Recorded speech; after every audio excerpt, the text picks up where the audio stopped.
هاد السيده بقات على قضيتها، بقات يوميا كتمشي كتبيع الحريره، كدي 3 ديال المرميطات، حتى حاجه ما كتشيط ليها، كترجع في حالها.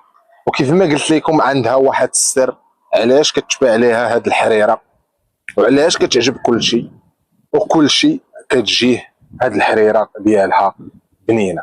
السر اللي غيخليك تغير كانوا ديما كيشريو من عندها في العشيه، العشاء ما كيطيبوش، كيشريو من عندها الحريره كيتعشاو بها. هذا هي كيفاش غادا تعرف، كيشريو من عندها الحريره هما يمرضوا، كانوا كيتعشاو بهذيك الحريره مرضوا بثلاثه، الراجل ومراته وبنته،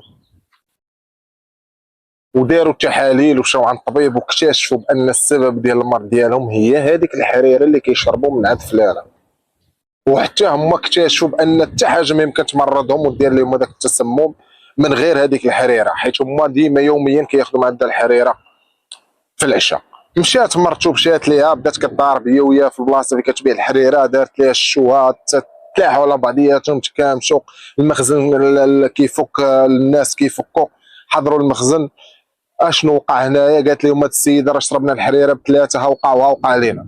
بطبيعه الحال الامن خصو دليل، ما غاديش يشد ديك السيده في البلاصه غادي يديها للسجن، لا خصو تعرف شنو كاين. اولا غياخذوا هذيك المراه غيديهم بجوج، وغيهزوا دوك المرميطات ديال 12 بحال هكا، غيديهم غيمشيو يديروا لهم التحاليل، وغيكتشفوا ان هذيك الحريره ماشي حريره عاديه، وفيها شي حوايج اللي هما السبب اللي خلى بزاف ديال الناس حطوا شكايات بالمرض ديالهم وبهذيك الحريره.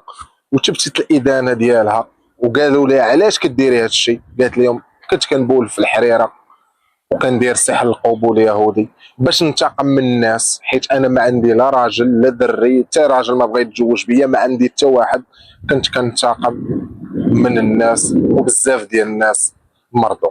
تبتت الادانه ديالها، تشدت في السجن بطبيعه الحال، واثناء المحاكمه ديالها ملي تحكم عليها ب 15 عام غتجيها سكته قلبيه وغادا تموت وسط المحكمه.